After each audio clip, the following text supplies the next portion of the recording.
आज की कहानी एक ऐसे कत्ल की कहानी है जो 25 साल पहले हुआ। इन 25 सालों में जिस इलाके में यह कत्ल हुआ, जिस पुलिस स्टेशन के अंडर में वो इलाका आता था, उस थाने के न मालूम कितने ही थानेदार एसएचओ बदल गए। कई जांच अधिकारी आए चले गए, कुछ तो रिटायर भी हो गए, लेकिन केस नहीं सुलझा। 25 साल तक वो कातिल पुलिस और कानून की आंखों में धूल झोंकता रहा और करीब 25 में से जब 24 साल निकल गए तो एक पुलिस अफसर जब वहां आए तो उन्होंने कहा कि चलो कुछ पुराने केसेस पर भी नजर डालते हैं और उसको एक बार फिर से देखते हैं, क्या पता शायद सुलझ जाए। और इसी सोच ने एक 25 साल पुराने केस को हल कर दिया। ये कहानी दिल्ली की है। दिल्ली में एक इलाका है ओखला। उसी ओखला इंडस्ट्रियल एरिया में एक परिवार रहा करता था। इस परिवार के मुखिया का नाम था किशन लाल, इनकी पत्नी थी सुनीता। और बात है 1997 की, यानी ठीक अब से 25 साल पहले। फरवरी का महीना था 1997। सुनीता प्रेग्नेंट थी, गर्भवती थी और घर में सब कुछ ठीक था। लेकिन 4 फरवरी 1997 को अचानक सुनीता को पता चलता है कि किसी ने उसके पति को चाकुओं से मार डाला। खबर सुनकर पुलिस भी मौके पर पहुंचती है ओखला की। इसके बाद लाश को कब्जे में लेती है, तफ्तीश शुरू होती है, पूछताछ होती है, कौन किसके साथ दुश्मनी। अब पता चला कि आखिरी बार किशन लाल को उसी के एक साथी जिसका नाम था रामू, उसके साथ देखा गया था और उसके बाद रामू गायब हो जाता है। सुनीता शक जताती है कि कहीं ना कहीं रामू इसमें शामिल हो सकता है, क्योंकि आखिरी बार वही था उसके साथ। अब पुलिस और जांच करती तो पता चला कि 4 फरवरी को रामू ने एक पार्टी दी थी जिसमें किशन लाल को भी बुलाया गया था। इन लोगों ने पार्टी की और उसके बाद फिर अचानक किशन लाल की लाश मिलती है। खून से लथपथ, चाकू से हमला किया गया था। अब पुलिस सुनीता के बयान के आधार पर रामू की तलाश शुरू करती है, पूरी कोशिश कर लेती है। रामू नहीं मिलता। हर तरफ पुलिस की टीम भेजी जाती है, रामू नहीं पकड़ा जाता। धीरे धीरे वक्त बीतता है, हफ्ता, महीना, साल में। इधर अब पुलिस क्या करे? अदालत में फिर पुलिस अपनी एक रिपोर्ट दाखिल करती है। कहती है कि बाकी कोई सबूत तो है नहीं, लेकिन रामू गायब है, फरार है। पुलिस की तमाम कोशिशों के बावजूद पकड़ा नहीं जा रहा है, तो इसलिए इस केस में आगे कोई प्रोग्रेस नहीं हो रहा है। पुलिस के इस बयान पर अदालत रामू को भगोड़ा करार देती है और कहती है कि उसे ढूंढो, उसके बाद ही आगे केस बढ़ेगा। अब अपराधी के साथ भगोड़ा घोषित हो चुका है रामू। इधर सुनीता लगातार पुलिस स्टेशन के चक्कर काट रही है। इस दौरान में वो एक बेटे को जन्म देती है। धीरे धीरे वक्त बीतता है, लेकिन पति के कातिल की गिरफ्तारी और उसको इंसाफ मिले, इसकी वो लड़ाई लड़ती रहती है। लगातार पुलिस वालों के सामने जाकर हाथ जोड़ती है कि मेरे पति के कातिल को पकड़ो जिसने मुझे विधवा बना दिया। पुलिस भी शुरुआत में पूरे जोश शोर से कोशिश करती रहती है, लेकिन रामू पकड़ में नहीं आता। अब धीरे धीरे जब वक्त बीतता है तो पुलिस वालों का भी जोश कम हो जाता है। इधर सुनीता भी अब थक हार चुकी थी, पति जा चुका था दुनिया से, घर परिवार भी चलाना था, बच्चा भी हुआ था। अब वो एक तरफ पुलिस और अदालत के चक्कर काटे या फिर घर परिवार संभाले। तो धीरे धीरे जब साल बीतने लगे तो सुनीता ने भी फिर एक तरह से कहा कि शायद उसकी किस्मत में इंसाफ मिलना ही नहीं लिखा है, और वो भी अब पुलिस स्टेशन के चक्कर काटना छोड़ देती है। वक्त बीतता जाता है। सुनीता का बेटा अब जवान हो गया। करीब 21 साल गुजर गए, बल्कि 21 नहीं 24 साल। 2021 का साल आ गया, पिछला साल। अब इसी ओखला इलाके में जो सीनियर अफसर थे, उन्होंने एक टीम बनाई थी, एक अलग से यूनिट, जो पुराने केसों को खंगाले, पुराने केसों को सुलझाने की कोशिश करे। मतलब एक डेडिकेटेड टीम जो जितनी भी पुरानी फाइलें हैं, जो अनसॉल्व्ड केसेस हैं, उनके बारे में तफ्तीश करे, उसकी अपडेट दे। तो एक नई टीम बनी हुई थी, सिर्फ जो ओल्ड केसेस पे काम कर रही थी। अब उसी दौरान में इस किशन लाल की फाइल उस टीम के हाथ लगी। 24 साल पुरानी वो फाइल थी। 24 साल पुराना है कत्ल का केस। जब फाइल पढ़ी तो उन्हें पता चला कि केस आज तक सुलझा नहीं है। कुछ पुराने केसेस के साथ साथ इस केस को भी फिर से जांच में लाने का और जांच करने का फैसला लिया गया। अब टीम को लगाया गया। अब 24 साल हो गए थे। पहले तो ढूंढना, जो पीड़ित हैं, जो कंप्लेनेंट हैं, खैर किसी तरह पुलिस ने तलाश करना शुरू किया। सुनीता तक पहुंची।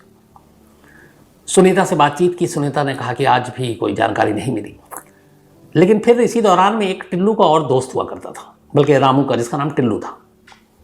2021 में सुनीता से बातचीत करने के बाद पता चला कि टिल्लू यहीं कहीं है। पुलिस ने टिल्लू को पकड़ लिया टिल्लू को जब पकड़ा और टिल्लू से पूछताछ की तो उसने कहा कि मैं तो बेकसूर हूं, रामू ने कत्ल किया था। अब रामू कहाँ है? तो टिल्लू ने कहा कि बरसों हो गए वो मेरे संपर्क में नहीं है। और टिल्लू सच कह रहा था, उसे मालूम ही नहीं था कि रामू कहाँ है। अब पुलिस को लगा कि 24 साल बाद दोबारा इस केस को सुलझाना बड़ा मुश्किल है। एक तो तमाम पुराने आईओ इन्वेस्टिगेटिव अफसर निकल गए, कई चेहरे आए चले गए। 24 साल में अब इंसान का हुलिया तक बदल जाता है, चेहरा बदल जाता है, कैसे पकड़ें, क्या करें। लेकिन इस टीम ने कहा कि नहीं, कोशिश जारी रखें। इसी दौरान में वो सुनीता से लगातार छोटी छोटी जानकारियां लेते रहे। एक रोज ऐसी पूछताछ में सुनीता ने कहा, वो अब भी यही मान रही थी कि रामू ही उसके पति का कातिल है।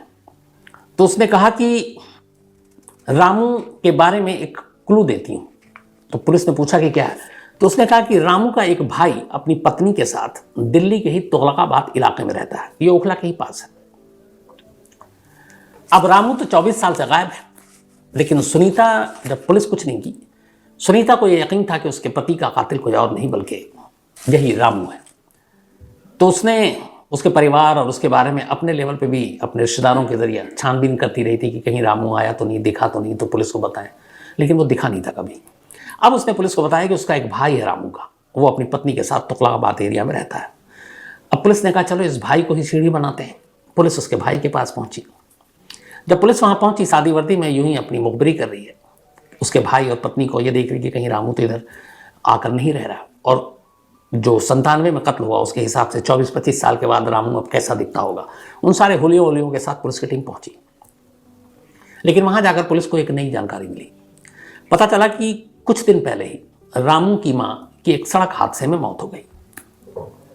तो घर में मातम भी था और चूंकि नेचुरल डेथ भी नहीं थी, तो रोड एक्सीडेंट में रामू की मां की मौत हो गई। अब जैसे ही ये खबर पुलिस को मिली, टीम ने फौरन एक प्लान बनाया। उसने कहा कि यह मौका अगर हाथ से निकल गया तो शायद 24 साल तो बीत गए, आने वाले वक्त में भी शायद रामू ना मिले।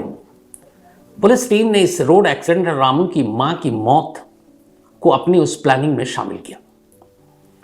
पूरा पुख्ता हो जाने के बाद कि किस दिन रोड एक्सीडेंट हुआ, कहां पे हुआ, अब पुलिस की ही टीम सादी वर्दी में रामू के भाई के घर तुगलकाबाद पहुंचती है। उसके बाद वो पूछताछ करती है। घर वालों को भी कोई शक नहीं होता, क्योंकि उनका पूछताछ ये था कि हम बीमा कंपनी से आए, इंश्योरेंस कंपनी से, और आपकी मां की रोड एक्सीडेंट में मौत हुई है सड़क हादसे में, तो सड़क हादसे में मरने वालों को मुआवजा दिया जाता है। तो उस मुआवजे की रकम को देने के लिए हमें कुछ क्वेरी, हमारे कुछ पूछताछ करनी है आपसे।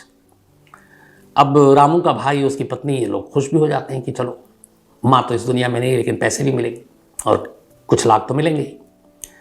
तो अब बीमा कंपनी बनकर पुलिस वाले पूछताछ करना शुरू कर देते हैं कि अच्छा ये बताइए आपकी माँ का नाम, उम्र, पति का नाम, धीरे धीरे, ताकि शक ना हो।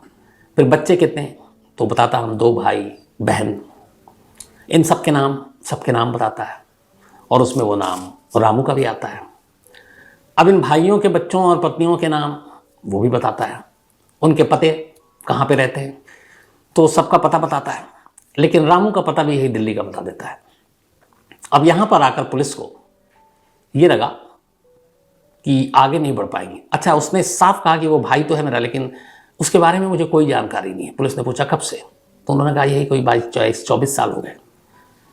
तब पुलिस को लगा कि वाकई शायद उसको जानकारी नहीं है उसके भाई को। पुलिस ने अपनी तरफ से और भी पूरी मुखबरी की, पड़ोसियों से पूछा, तस्वीर दिखाकर ये शख्स कभी आता है, हर एक ने मना किया। तो पुलिस को लगा कि शायद पुलिस से बचने के लिए रामू ने अपने पूरे रिश्तेदारों से ही दूरियां बना ली। अब ये सब तो हो गया, लेकिन अब आगे कैसे बढ़े, क्योंकि रामू का नाम तो है, लेकिन पता, नया ठिकाना, उसकी शक्ल सूरत कैसी है अभी, ये सब कुछ पता नहीं। लेकिन इस पूरी पूछताछ में रामू के परिवार के बारे में भी पूछा गया। जब पूछा गया तो रामू के बीवी बच्चों का भी नाम आया। अब रामू का एक बेटा था, पुलिस को उस बेटे के बारे में पता चला, और पता चला कि उसका जो बेटा है वो लखनऊ में रहता है। अब जब ये जानकारी मिली कि लखनऊ में रहता है और पूरा नाम क्या है, पुलिस ने कहा कि आज की जनरेशन सोशल मीडिया पे बहुत एक्टिव रहती है। इसी के बाद पुलिस सोशल मीडिया को खंगालती है, देखती है कि रामू का बेटा जो है सोशल मीडिया पर है कि नहीं। तलाशते तलाशते आखिरकार फेसबुक पे रामू का बेटा नजर आ जाता है। उसका अपना एक पूरा प्रोफाइल बना हुआ था। इधर सुनीता, जो रामू की पत्नी थी, जो जिसका कत्ल हुआ था, किशन लाल की पत्नी सुनीता, वो भी फेसबुक पर थी। उसने भी अपना प्रोफाइल बना रखा था। अब पुलिस को जब रामू के बेटे का प्रोफाइल मिला तो उसके जरिए पुलिस ने देखा कि और इसके फेसबुक में कौन कौन है। अब उन्होंने खंगालना शुरू किया। उस फेसबुक में एक चेहरा दिखा, एक थोड़ा सा एजेड, ये अब नाम, लेकिन उसमें जो लिखा हुआ था अशोक यादव। अब पुलिस को लगा ये अशोक यादव कौन है। खैर, अब यहां तक कड़ी मिली। पुलिस की एक टीम लखनऊ गई। लखनऊ जाने के बाद रामू के उसी बेटे के घर वो जाती है और ये बताते हुए कि हम इंश्योरेंस एजेंट्स हैं, सरकार की तरफ से आए हैं, तुम्हारी दादी का रोड एक्सीडेंट हुआ है, उसका मुआवजा देना है, तो मुआवजे की लड़ाई परिवार में ना हो, उसके लिए परिवार के बारे में जानकारी चाहिए। उसने कहा ठीक है। उसने अपना बताया। उसने कहा तुम्हारे पिता, तो उसने कहा मेरे पिता लखनऊ में ही है। उसने कहा नाम उसने बताया अशोक यादव। अब पुलिस को लगा कि यार हम ढूंढ तो रहे हैं रामू को, ये अशोक यादव। खैर, तो अब वो लखनऊ में कहाँ पे है, ये सारी जानकारी ली पुलिस ने। उसके बाद पुलिस की टीम अब लखनऊ पहुंचती है। लखनऊ पहुंचने के बाद इसी 16 सितंबर को ढूंढते ढूंढते उसे पता चलता है कि अशोक यादव कहाँ पे मिलेगा। अब अशोक यादव को भनक लग जाए कि कोई उसे बारे में पूछ रहा है इंश्योरेंस के नाम पे भी, तो उसे थोड़ा सा डाउट होगा और वो भाग सकता है। तो पुलिस ने ये किया कि उसका ई रिक्शा के साथ कनेक्शन था। पुलिस ने अशोक यादव तक मैसेज भिजवाया कि भाई हम ई रिक्शा की कंपनी से आए हैं, हमें कुछ डील करनी है और उसके लिए मिलना है।